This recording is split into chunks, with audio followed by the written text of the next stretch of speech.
Bonjour, c'est Dr Deg. Ma passion à moi, c'est tout ce qui est fluide du corps. Je les étudie, je les compare et je vous apprends à les respecter. Pour ce premier épisode, j'ai décidé de parler d'un de mes fluides préférés, un des mystères bien cachés du corps humain, la morve. Et bien sûr, ses copines séchées, les crottes de nez.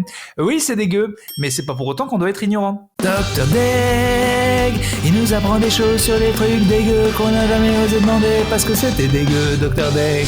Numéro 1, la morve, c'est quoi? La morve, c'est un mucus nasal sécrété par les glandes mucipares de la cavité nasale et de la trachée. Bon là, même Dr Deg a pas compris tous les mots, mais en gros, c'est très simple. La morve, c'est un mucus du nez et c'est en fait principalement de l'eau, à 95%. Bon, avec ça, on n'a pas dit grand-chose, parce que tout dans la vie est un peu principalement de l'eau. La terre, vous, et en fait, tout sauf Depardieu. Quant au reste, c'est du chlorure de sodium, des lipides et des glycoprotéines. Et tout ça donne ce petit fleuve vaguement épais et vert qui fait penser à la Seine. Et comme la Seine, on n'a pas envie de se baigner dedans.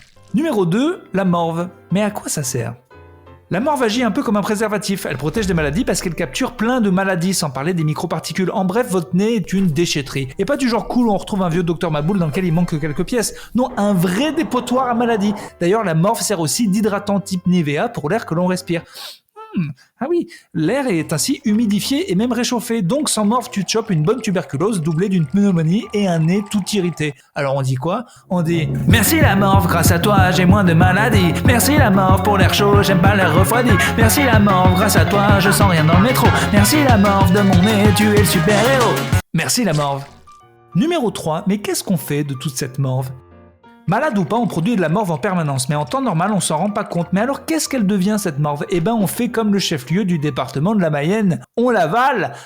Jeu de mots géographique. Et même 1,5 litre par jour. Voilà, donc on n'a pas voulu aborder le sujet houleux des gens qui mangent leur crotte de nez, parce que même Dr Deg a ses limites. Mais au final, même si on les juge tous, on est tous comme eux, sauf qu'on le fait pas exprès. Petit à petit, on en avale sans s'en rendre compte. Bon, c'est pas dans le marbre, c'est pas genre 1,5 litre tous les jours quoi qu'il se passe, et si tu le consommes pas, il y a un mec qui vient te forcer à boire le surplus. Même si c'est un cauchemar que je fais assez souvent.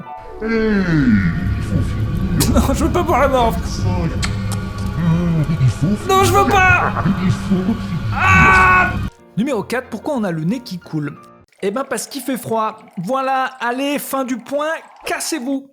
Bon, allez, j'en dis plus. Le froid dilate les cavités nasales et la sérosité de notre morve s'intensifie, donc c'est plus liquide. On ne produit pas forcément plus, mais vu que c'est plus liquide, ça coule. Voilà, comme on l'a dit, la morve c'est une sorte de rempart contre les maladies, une sorte de Gandalf dégueu. Et quand il y a trop de virus, la morve essaie de dégager le virus qu'elle contient de notre corps, un peu comme un videur. Allez, faut pas rester ici, monsieur. Ouais, on avait dit pas de basket et pas de virus. Au contraire, l'air sec a tendance à le rendre plus compact, comme de la pâte à modeler, et à donner ce sentiment de congestion qu'on a le matin quand l'air est très sec, et qu'on a les fameuses crottes de nez.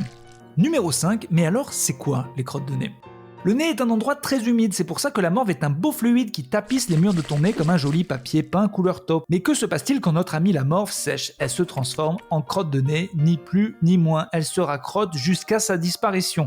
Mais tiens, ça sonne biblique. Mais c'est vrai, on pourrait l'humidifier, elle ne redeviendrait pas morve. Contrairement aux soupes déshydratées, les plonger dans l'eau bouillante ne servira à rien. Une crotte restera une crotte et finira sa vie dans un mouchoir, ou manifestement sous un bureau. Une étude affirme qu'une personne sur 4 se cure le nez quotidiennement. Donc déjà, arrêtez de les foutre partout et utilisez un mouchoir, et sachez que nous ne sommes pas égaux, par exemple, face à la crotte de nez. Le nez est un aspirateur de toutes les saloperies qui traînent dans notre environnement, on n'a pas les mêmes crottes de nez qu'on soit à la campagne ou dans un centre-ville. En ville, par exemple, la pollution les rend plus foncées. Que pensez-vous des crottes foncées, monsieur? Bon, j'ai rien contre, mais que ça reste à Paris, ces trucs-là. Numéro 6, la couleur de la morve, ça change quoi? Tout, mes amis, ça change tout. Quand c'est translucide, tout va bien, à part que peut-être il fait froid. Quand on part sur du jaune ou du vert, ça indique une présence de globules blancs qui prouve que votre corps est en train de combattre une infection et surtout d'essayer de l'évacuer. Donc il est très important de bien se moucher et de pas faire ce bruit de vieille personne qui renifle et remet tout dans sa gorge.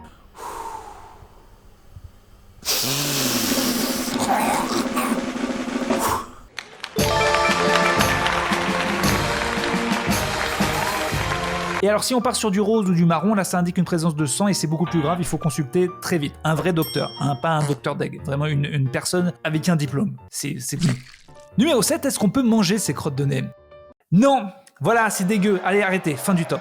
Voilà, on espère que ce premier épisode de Dr Deg vous a plu. La prochaine fois, on pourra parler de l'urine, on pourra parler du sperme, on pourra parler des excréments. Dites-nous, voilà, un petit peu de quoi vous voulez parler. De toute façon, on les a préparés, mais ça pourrait nous modifier dans l'ordre. Dites-nous ce qui vous a plu, pas plu. Et puis voilà, à très bientôt.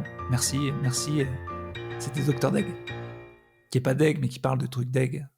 Qui est un peu Deg, parfois ça arrive en confinement. Ça va, vous? Monsieur Simès, ça vous dirait pas de répondre à mes questions sur les crottes de nez, s'il vous plaît? Non mais Et vous n'allez pas m'appeler toutes les 30 secondes pour un truc pareil. Enfin, vous posez des questions complètement dingues. Enfin, c'est de la médecine. La médecine, c'est quelque chose de sérieux. On déconne pas comme ça, quoi. Mais vous êtes givré ou quoi?